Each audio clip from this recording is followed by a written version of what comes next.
நம்ம தமிழ்நாட்டுல திருநெல்வேலி சீமையில தாமிரபரணி ஆற்றங்கரையில இருக்கிற ஒரு அழகான கிராமம் அம்பாசமுத்திரம். அங்க ராஜேஷ்னு ஒருத்தர் இருந்தாரு. மனுஷன் ரொம்ப தங்கமானவரு. யாருக்கும் கெடுதல் நினைக்காத வெள்ளை உள்ளம் கொண்டவரு. ஆனா அவரு பொண்டாட்டி சுமதி இருக்காங்களே, அவங்க கஞ்சத்தனத்துக்கு அந்த பக்கத்து மாவட்டத்துல கூட ஆள் கிடையாது. சுமதி தன் வீட்டின் உள்ளே ஜன்னல் அருகே இருட்டில் உட்கார்ந்து கொண்டிருக்கிறாள். ராஜேஷ் வேலை முடிந்து வீட்டிற்கு வருகிறான். வீட்டில் ஒரு விளக்கு கூட எரியவில்லை. என்ன சுமதி, வீடு என்ன இவ்ளோ இருட்டா இருக்கு? உள்ள யானாவது திருட வந்தா கூட தெரியாது. ஏதாச்சும் ஒரு லைட்ட போடக்கூடாதா? இருங்க, ஏன் இவ்வளவு அவசரம்? கண்ணு இருட்டுக்கு பழகிடும். சும்மா சும்மா ஸ்விட்ச போட்டா அந்த மீட்டர் பெட்டி கண்ணு தெரியாம ஓடுது. கரண்ட் பில்ல கட்டுறது யாரு? உங்க அப்பா வீட்டு சொத்தான்னு? அடி பாவி, ஒரு சின்ன குண்டு பல்ப் எரியறதுல என்ன ஆக போகுது? ஊர்ல எல்லாரும் சீரியல் லைட் போடுறாங்க, நீ என்னன்னா மெழுகுவர்த்தி கூட ஏத்த மாட்டேங்கிற. மெழுகுவர்த்தி என்ன இலவசமாவா கிடைக்குது? 5 ரூபா. அதையும் எரிக்க மனசு வரல. இதோ பக்கத்து வீட்டு மொட்டை மாடியில அவங்க நைட்டு பிறந்தநாள் விழாக்கு சீரியல் லைட் செட் பண்ணிருக்காங்க. அந்த வெளிச்சம் நம்ம ஜன்னல் வழியா ஓரமா விழுது பாருங்க. அந்த வெளிச்சத்துலதான் நான் இப்ப துணி மடிச்சு வச்சிட்டு இருக்கேன். உன்னையெல்லாம் திருத்தவே முடியாது. சரி, குடிக்க கொஞ்சம் தண்ணி கொண்டா, தாகமா இருக்கு. தண்ணி தானே, இதோ வர்றேன். சுமதி உள்ளே சென்று ஒரு சிறிய கிளாஸில் பாதி அளவு தண்ணி கொண்டு வருகிறாள். என்ன சுமதி இது? ஒரு வாய் தண்ணி கூட இல்ல. குடிக்க ஒரு சொம்பு தண்ணி கேட்டா ஏதோ மருந்து குடுக்கற மாதிரி இவ்ளோ கொஞ்சமா கொண்டு வர? கிளாஸ் நிறைய தண்ணி கொண்டு வந்தா நீங்க முழுசும் குடிக்காம மிச்சம் வச்சிருவீங்க. அப்புறம் அது எச்சில் தண்ணி ஆகிடும். அதை நான் வாசல்ல தான் ஊத்தணும். ஒரு சொட்டு தண்ணிய மோட்டர் போட்டு மேல ஏத்த எவ்வளவு கரண்ட் செலவாகுது தெரியுமா? தாகத்துக்கு இது போதும். பத்தலன்னா எச்சில முழுங்கிக்கங்க. ராஜேஷ் தலையில் அடித்துக் கொண்டு சொன்னான். இந்த தாமிரபரணி ஆத்துல தண்ணி வற்றாம ஓடுது. ஆனா என் வீட்ல ஒரு கிளாஸ் தண்ணிக்கு கூட பஞ்சம்தான். சுமதி தன் வீட்டு வாசல்ல உட்காந்து ஏதோ கணக்கு பார்த்துட்டே இருக்கா. அப்ப அந்த வழியா கவிதா மில்லுல மிளகாய் அரைச்சிட்டு ஒரு தூக்குல புது மிளகாய் தூளோடும் கையில ஒரு பிளாஸ்டிக் டப்பால புளியோடும் வர்றா. ஏய் கவிதா, கொஞ்சம் நில்லுடி. அந்த தூக்கு அப்படி ஆட்டிக்கிட்டே போகாத. மிளகாத்தூள்லாம் கொட்டுது பாரு. எங்க இருந்து வர? அக்கா, மில்லுல போய் குழம்புக்கு மிளகாய் தூள் அரைச்சிட்டு வர. கூடவே நிலத்துல பறிச்சு கொஞ்சம் புளியும் இருக்கு. ஏன் அக்கா கூப்பிட்டீங்க? இல்ல பாப்பா, எங்க வீட்ல மிளகா அரைக்க வச்சிருந்ததெல்லாம் வண்டு பிடிச்சு வீணாயிடுச்சு. உன் பையில இருக்கிற தூள் அப்படியே கம கமன்னு இருக்கே. ஒரு 2 கரண்டி தூள் கூட. இன்னைக்கு மதியம் மீன் குழம்பு வைக்கணும். சுருக்குன்னு இருக்கும். அதுக்கு என்ன அக்கா, இதோ பிடிங்க, தாராளமா எடுத்துக்கோங்க. ஆஹா, மிளகாத்தூள் நல்லா நைஸா அரைச்சிருக்கேன். சரி கேளு கவிதா, உன் டப்பால கொஞ்சம் புது புளி இருக்குமா?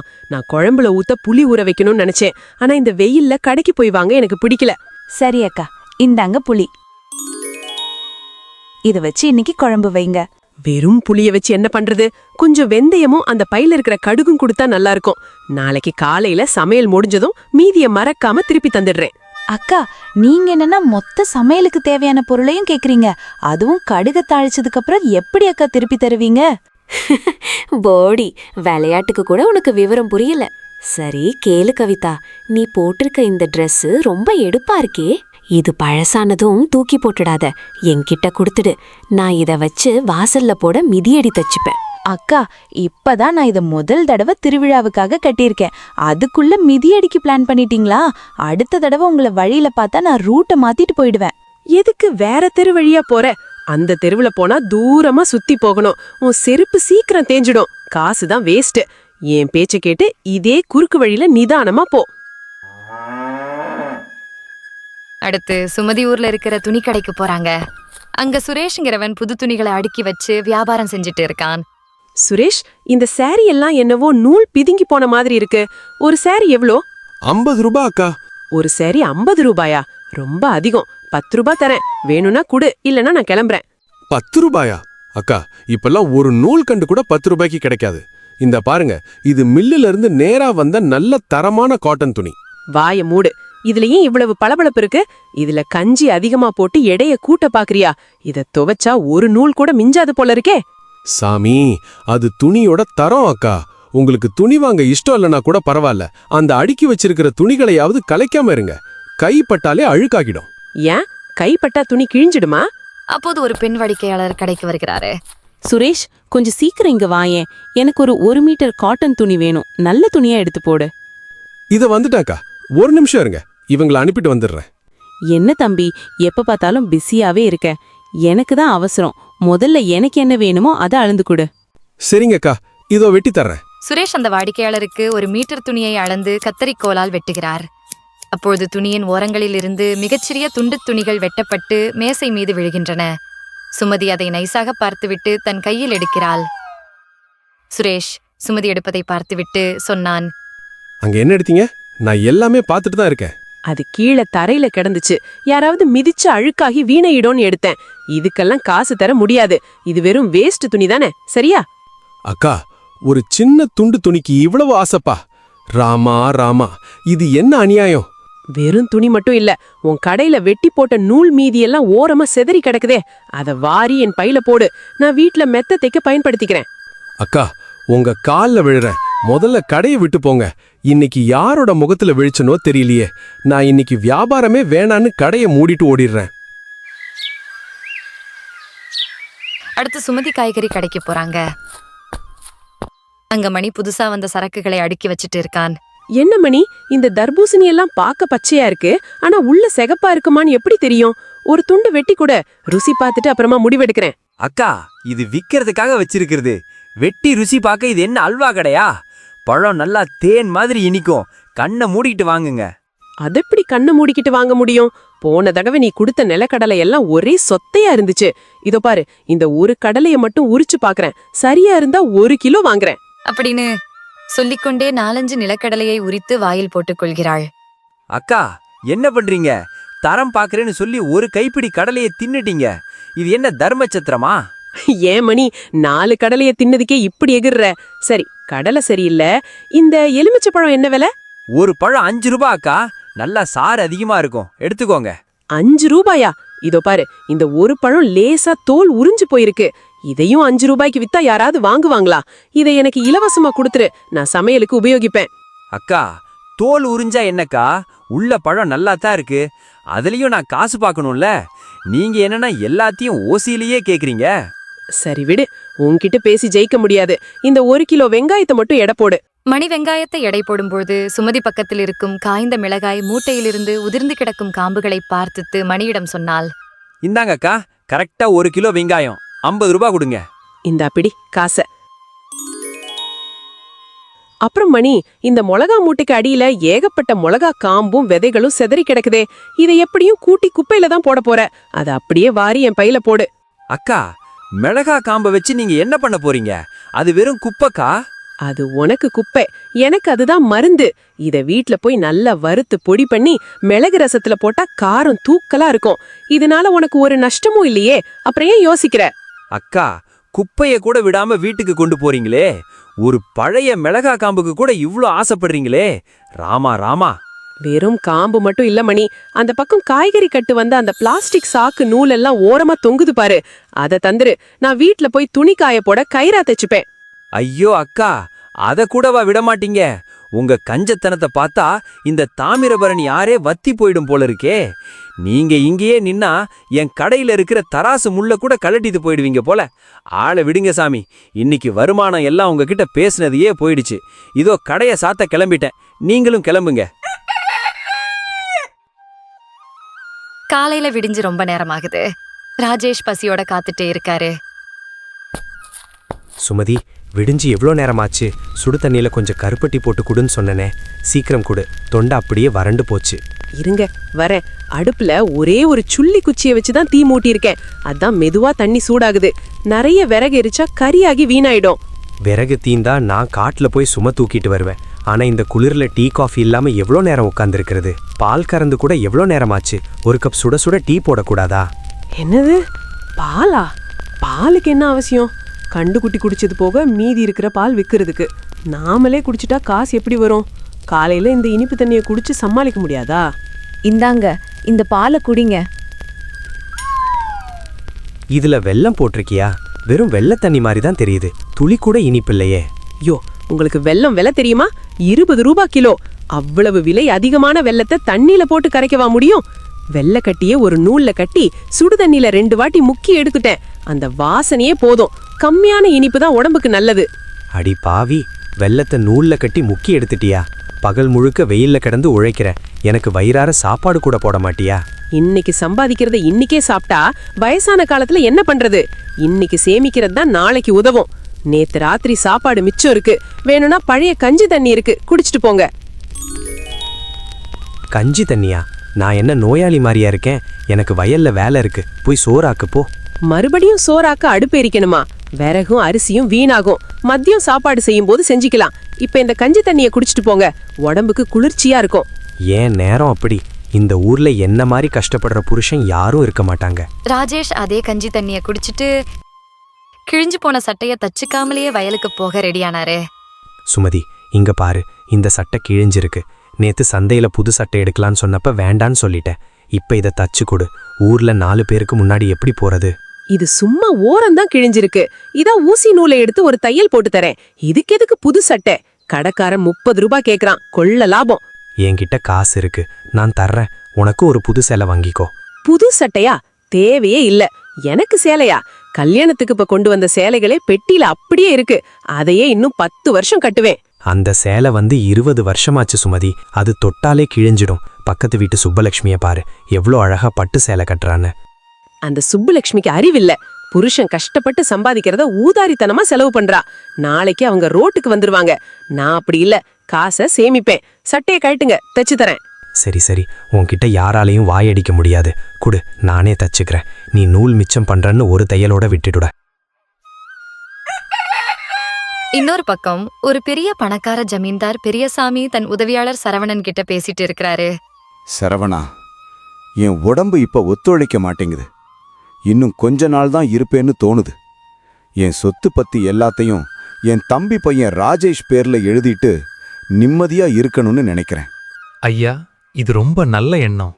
ராஜேஷ் ஐயா ரொம்ப நல்ல மனுஷன். ஆமா, ஆனா அவன் பொண்டாட்டி கஞ்சுன்னு கேள்விப்பட்டேன். நாளைக்கு அவங்க வீட்டுக்கு போவோம். அவங்க என்ன அன்பா கவனிச்சுக்கிட்டா வக்கீல வர வச்சு எல்லாத்தையும் எழுதி வச்சிடுவேன். எனக்கு காசு பணம் முக்கியம் இல்ல, பாசமும் நல்ல சாப்பாடும் தான் வேணும். ஐயா, நீங்க கவலைப்படாதீங்க. ரத்த பாசம் சும்மா விடாது. அவங்க உங்களை நல்லா கவனிச்சுப்பாங்க. நம்புவோம், நாளைக்கு தெரியும். இந்த விஷயம் தெரிஞ்சதும் ராஜேஷ் ஓடி வந்து சுமதி கிட்ட சொல்றான். சுமதி, சுமதி, சீக்கிரம் வா, ஒரு பெரிய அதிர்ஷ்டம் அடிக்க போகுது. என்னங்க இவ்வளவு சந்தோஷமா இருக்கீங்க? வழியில காசு பை ஏதாவது கிடைச்சதா? காசை விட பெரிய விஷயம், பக்கத்து ஊர்ல இருக்கிற என் ஜமீன்தார் பெரியப்பா பெரியசாமி நாளைக்கு நம்ம வீட்டுக்கு வர்றாராம். எதுக்கு இங்க வர்றாரு? சும்மா ஓசியா சாப்பிட வர்றாரா? எனக்கு உடம்பு முடியல, என்னால சமைக்க முடியாது. முழுசா கேளு. அவருக்கு வாரிசு கிடையாது, ஆனா நிறைய சொத்து இருக்கு. நாம அவரை நல்லா கவனிச்சுக்கிட்டா எல்லாத்தையும் நம்ம பேர்ல எழுதி வைப்பாரு. நிஜமாவே வா? எவ்வளவு சொத்து இருக்கும்? 100 ஏக்கர் நிலம், சிட்டில 2 பெரிய பங்களா, பெட்டி நிறைய நகை இருக்குன்னு கேள்விப்பட்டேன். எல்லாம் நமக்கு கிடைக்கும். ஆனா என்ன சொல்லுங்க? அவருக்கு சாப்பாடுனா ரொம்ப இஷ்டம். நல்ல நெய் ஊத்தி செஞ்ச பலகாரம் சாப்பிடணும்னு ஆசைப்படுவாரு. சாப்பாடு நல்லா இருந்தாதான் அவருக்கு பிடிக்கும், இல்லைன்னா கோவிச்சுட்டு போயிடுவாரு. அப்புறம் நமக்கு ஒரு மண்ணும் கிடைக்காது. நெய் பலகாரம்னா நிறைய செலவாகுமே. சரி, கொஞ்சம் செலவு பண்ணா 1 கோடி கிடைக்குதுன்னா நான் ரெடி. ஒரு நாள் அவரை நல்லா கவனிச்சுக்கிட்டா வாழ்க்கை முழுக்க மகாராணி மாதிரி இருக்கலாம். உலகமே பார்க்காத ஒரு சாப்பாட்டை நான் அவருக்கு போடுறேன். சுமதி சந்தைக்கு போறாங்க. ஆனா அங்கேயும் கஞ்சத்தனம் விடல. ஏன் மணி, கத்திரிக்காய் என்ன விலை? 20 ரூபாய் கிலோ. ரொம்ப நல்ல காயாக்கா. பக்கத்து ஊர்ல 10 ரூபாய்க்கு விக்கிறாங்க. சரி, அந்த கூடையில இருக்கிறதே அது என்ன விலை? அது நேத்து மிச்சமானதாக்கா. கொஞ்சம் வாடி போயிருக்கு. உன்ன புழு கூட இருக்கலாம். உங்களுக்கு பாதி விலைக்கு தரேன். அதையே குடு. வாடி போனர் என்ன, சமைச்சிட்டா யாருக்கும் தெரியாது. எடை மட்டும் சரியா போடு. அடுத்து ஒரு மளிகை கடைக்கு போறாங்க. அண்ணா, சுத்தமான நெய் இருக்கா? விருந்து வைக்கலாம். இருக்கும்மா. சுத்தமான பசும்பால் நெய் 50 ரூபாய் கிலோ. 50 ரூபாயா? நெய்ல தங்கம் கலந்திருக்கீங்களா என்ன? டால்டா இருக்கு, 15 ரூபாய் தான். அதையே கொடுங்க. குழம்புல ஊத்துனா யாருக்கு தெரிய போகுது நெய்யா டால்டான்னு? வர்றவர் வயசானவரு, அவருக்கு என்ன ருசி தெரிய போகுது? அடுத்த நாள் ஜமீன்தார் வர்றாரு. ராஜேஷ் வரவேற்கிறாரு. ராஜேஷ், உன் வீடு ரொம்ப அழகா இருக்கு.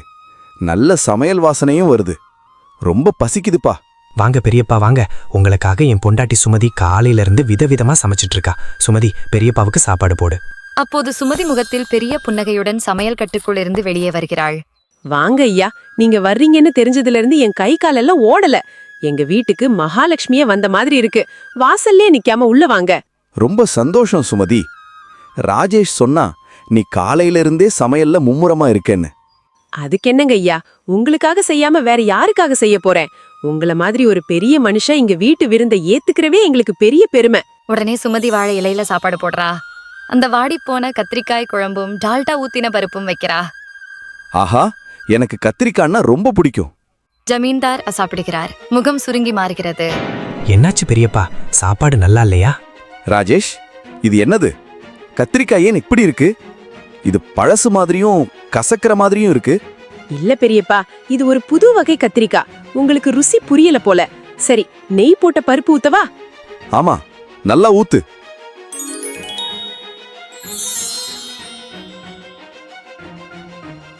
ஜமீன்தார் சாப்பிட்டதும் வாயெல்லாம் மெழுகு மாதிரி ஒட்டிக்கொள்கிறது. ராஜேஷ், இது நெய்யா இல்ல வேற ஏதோவுமா? நாக்குல ஒட்டுது, ஒரு மாதிரி பழைய வாடையும் வருது.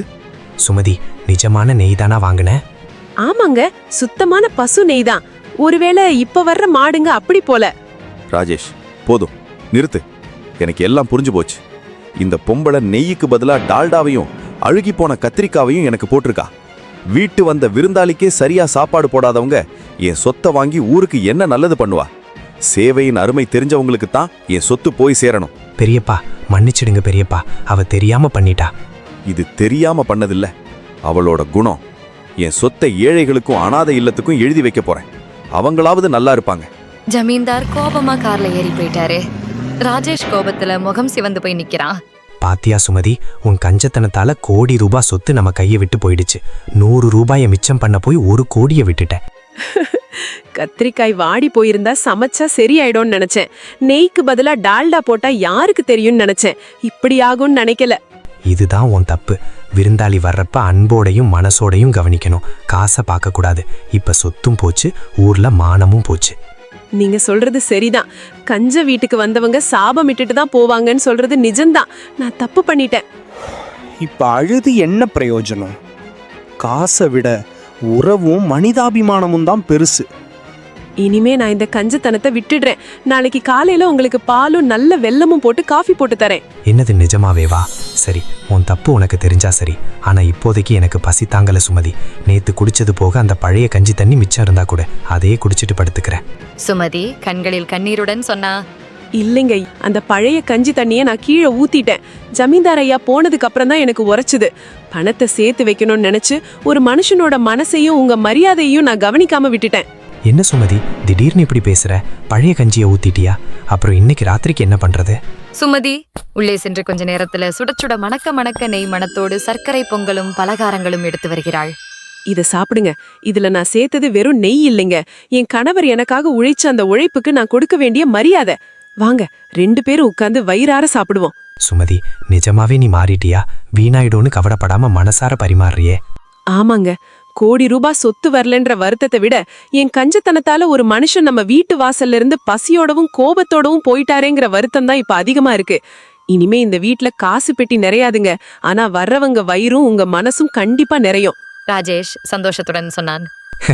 இதை கேட்குறப்போ அந்த கோடி ரூபாய் சொத்து கிடைச்சதை விட எனக்கு பெரிய நிம்மதி கிடைச்சிருக்கு சுமதி. சரி, கொண்டா, உன் கையாலே அந்த பலகாரத்தை ஊட்டி விடு. இன்னைக்கு ஒரு புடி பிடிச்சிருவோம். ஜமீன்தார் பெரியசாமி கோபமாக சென்று சில நாட்கள் ஆகிவிட்டது.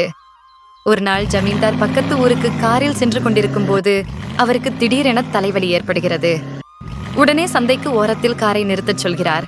சரவணா, வண்டியை ஓரம் நிறுத்து. தலை அப்படியே விண்ணுன்னு தெரிக்குது.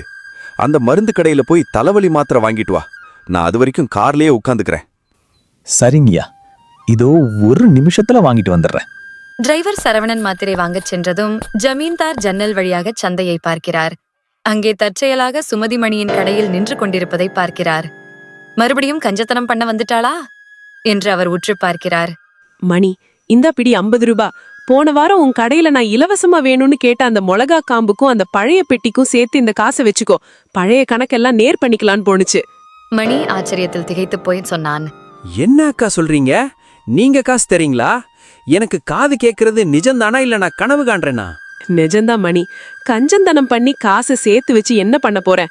அந்த 5 ரூபாயும் 10 ரூபாயும் என் நிம்மதியையும் ஊர்ல எனக்கு இருந்த மரியாதையும் இல்லாம பண்ணிடுச்சு.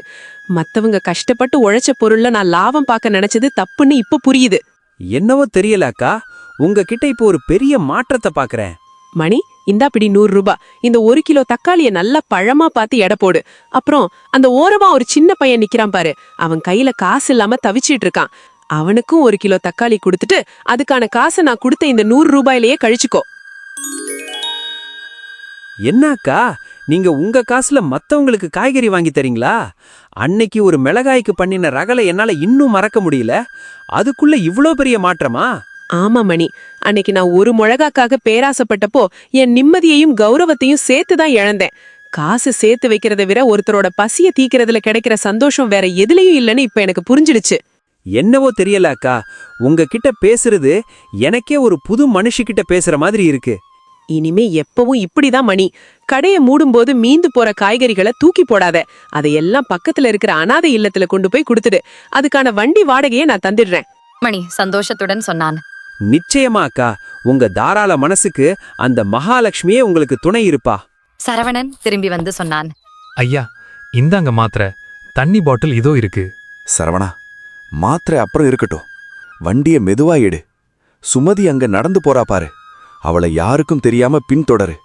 அவன் நிஜமாவே மாறிட்டாளா இல்ல இதெல்லாம் ஒரு நாடகமானு எனக்கு தெரியணும்.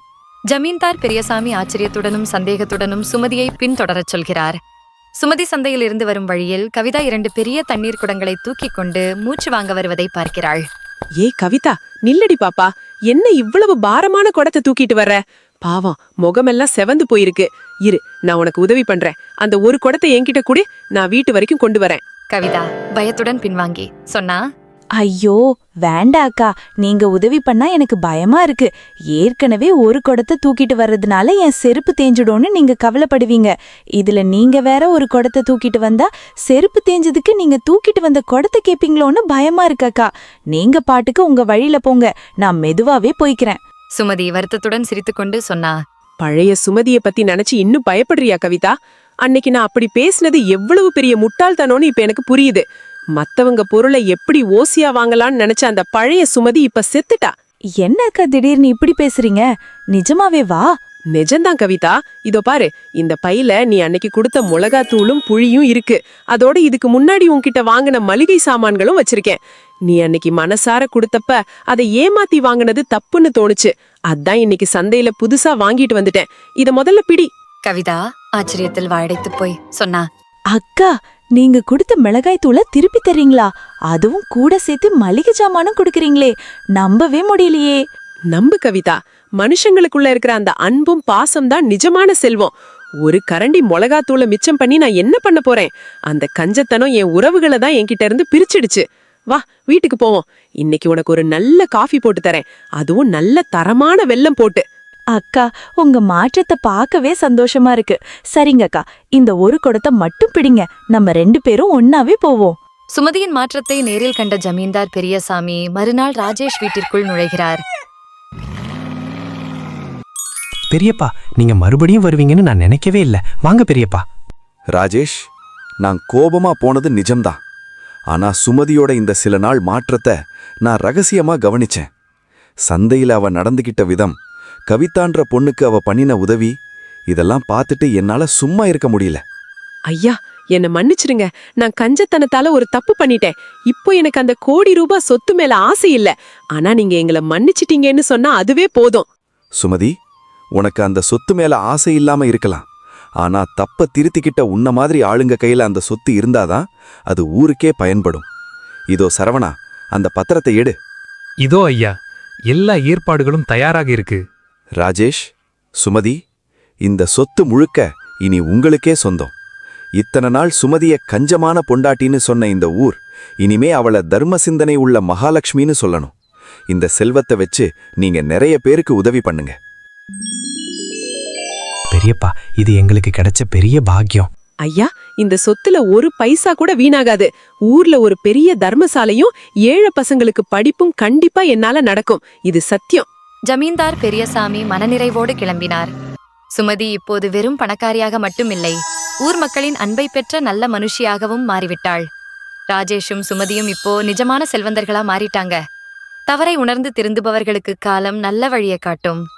சேமிப்பு தப்பில்ல, ஆனா அளவுக்கு அதிகமான கஞ்சத்தனம் வாழ்க்கையே அழிச்சிடும். பேராசை மனுஷனை குருடாக்கி கடைசியில எல்லாத்தையும் இழக்க வச்சிடும். இந்த கதை உங்களுக்கு பிடிச்சிருந்தா ஹைப் பட்டன் கிளிக் பண்ணிட்டு லைக் பண்ணுங்க, ஷேர் பண்ணுங்க, சப்ஸ்கிரைப் பண்ண மறக்காதீங்க. நன்றி, வணக்கம்.